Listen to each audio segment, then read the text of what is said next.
সারাদিন পাশের বাড়ি থেকে গান আসতো, বুঝছো? হ্যাঁ,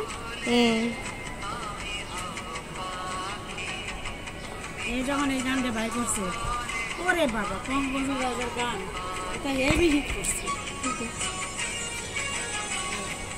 পাশে গান বাজাইতো সবাই, আর এরা দিয়ে প্রেম যুক্ত হবে নাকি? হ্যাঁ, কেমনে কইতাম, তখন তো আমাদের জন্ম হয়েছে কিন্তু ছোট হয়তো, মানে প্রেম এগুলি দিয়ে জমাইতো। ওই যে ছোটবেলা শুনতাম ওই যে থার্মোমিটার কি জানি একটা গান ছিল না, মানে প্রেমের জোরে মরছি কেঁপে, এইসব গান আগে পাশের বাড়িতে বাজতো, বুঝছো? এখন হচ্ছে পাশের বাড়ির মানুষের ইয়ে দিয়ে মানুষের এক্সপ্রেশন, বুঝছো? আমরা এগুলি দিয়ে সারাদিন মানে একটা দোলা লাগতো, বুঝছো? যে গান গাইছি, গান নিয়ে কত গবেষণা,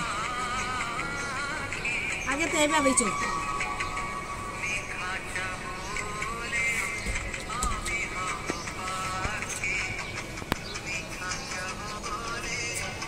এই জিনিসগুলি আমার অনেক নষ্ট হয়ে যায়।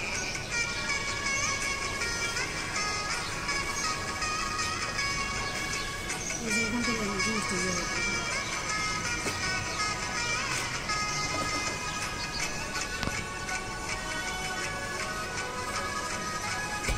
এই ডিজাইনটা আমি শাড়ির উপরে এইভাবে দিব।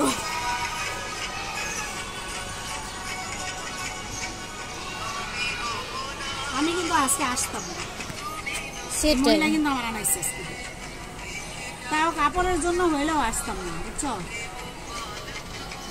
এখন সে আমাকে রাত্রে 12টার সময় ফোন দিছে, ফোন দিয়ে বলতেছে আপু আমি গাড়ি ভাড়া করে গেছি। তুমি গাড়িটা ভাড়া করো কেন আমার না জিজ্ঞেস করে, তাই না? আচ্ছা আমি বুঝি না, লাইভের লোক কোথায় দেখো তো, ওই মোবাইলের লাইভে দেখা যায় কিনা? আচ্ছা আমি একটু ভিডিও শেষ করি, আপনি শেষ করতেছেন না।